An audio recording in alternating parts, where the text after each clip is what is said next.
Française du développement AFD. Bienvenue sur Day-One FM et vous êtes toujours le bienvenu. Merci Taoufir pour l'invitation. Je souhaite une bonne venue pour tous les auditeurs de D1 FM. Je suis toujours ravi de venir ici, c'est pas la première fois. Ah, c'est pas la première fois, donc on est très content. Donc vous êtes un peu partout l'AFD en Tunisie en ce moment et vous appliquez intégralement la décentralisation. Alors, oui, vous faites référence à notre visite hier avec les ambassadeurs d'Allemagne et l'ambassadeur de France dans des communes, dans les gouvernorats du Kef et de Jindouba, où effectivement nous avons visité des projets d'appui à la communalisation intégrée. À ce titre, c'est normal, vous le savez, l'Agence française de développement est active depuis 30 ans ici en Tunisie. Nous finançons de nombreux projets toujours au bénéfice des citoyennes et des citoyens. Et en fait, en 2018, lorsque nous avons été sollicités par le gouvernement tunisien pour travailler, pour financer, accompagner techniquement également des projets qui bénéficient à des nouvelles communes, nous avons répondu présent et nous sommes allés hier sur le terrain avec les ambassadeurs pour vérifier les réalisations et nous étions ravis de voir des projets qui avancent, des projets de voirie, des projets d'éclairage public, des projets de bains morts, au bénéfice des citoyens, mais aussi au bénéfice des communes pour essayer d'améliorer leurs revenus de manière à ce qu'ils rendent de meilleurs services à leurs citoyens. Et vous faites beaucoup aussi à Sousse, à Bizerte, à Gabès, hein, vous êtes un peu partout. Vous procédez comment dans la phase d'accompagnement ? Alors, l'Agence française de développement est toujours en réponse à une demande qui est formulée par une entreprise publique, par un ministère.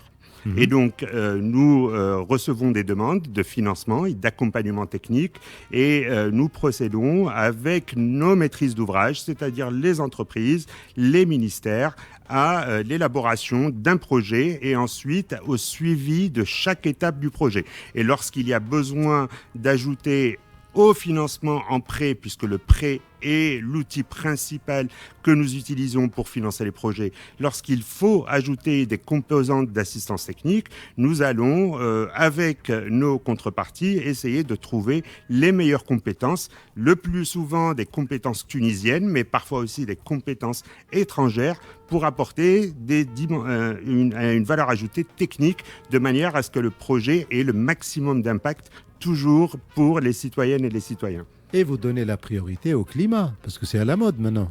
Alors, le climat, je ne sais pas si c'est à la mode, Taoufir, mais clairement, c'est une urgence. C'est une urgence mondiale, c'est une urgence pour la Tunisie. Vous le savez, la Tunisie est un pays qui est fortement touché par les perturbations liées au changement climatique. Et évidemment, pour l'Agence française de développement, pour le gouvernement français, il y a une priorité climat, une priorité qui avait été établie au moment des accords de Paris. Et nous essayons ici en Tunisie d'accompagner les autorités de la meilleure manière possible pour essayer de réduire les effets du changement climatique. Nous le faisons via des projets de transition énergétique. Nous avons financé des centrales photovoltaïques. Il est très important que la Tunisie exploite au mieux son énergie solaire. Oui. Et donc, nous avons financé des centrales à Tataouine, une centrale de 10 MW de l'étape qui est aujourd'hui raccordée au réseau. Nous en sommes ravis. Nous finançons aussi des projets en faveur de la STEG, des projets qu'on appelle Smart Grid, réseau intelligent, pour essayer d'améliorer le service qui est de la STEG aux citoyens, mais aussi améliorer la pénétration de ce nouveau mix énergétique, c'est-à-dire plus d'énergie solaire dans le réseau de la STEG. Mais nous le faisons aussi dans l'agriculture, nous le faisons aussi dans l'efficacité énergétique des bâtiments. Nous sommes en train de travailler sur des projets d'hôpitaux à Gafsa, à Sidi Bouzid, et là nous aurons des hôpitaux qui répondront aux meilleures normes HQE, c'est-à-dire haute qualité environnementale et énergétique. Puisqu'on est dans les deux rives, brièvement, vos actions entre les deux rives. Par construction, Taoufir, j'ai envie de dire que chaque action de l'Agence française de développement est une action entre les deux rives, en particulier entre la Tunisie et la France. Lorsque un ministère ou une entreprise publique s'adresse à nous, c'est nécessairement parce qu'il y a une valeur ajoutée à avoir une dimension française d'accompagnement dans un projet. Mais puisque je ne l'ai pas mentionné, j'ai envie de parler spécifiquement de la contribution de ce que nous faisons en faveur de la société civile, parce que pour le coup, là, c'est vraiment entre les deux rives. Il y a un programme phare qui est financé par l'AFD ici en Tunisie, qui s'appelle le programme pluriacteur, le PCPA.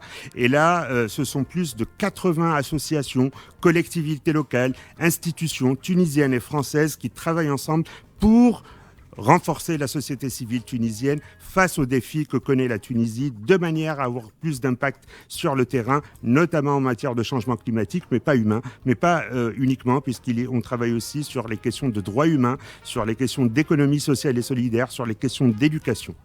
À bon entendeur, salut, merci beaucoup Yazid Safir, Georges Brassens, les copains d'abord. Merci. Merci Taoufik.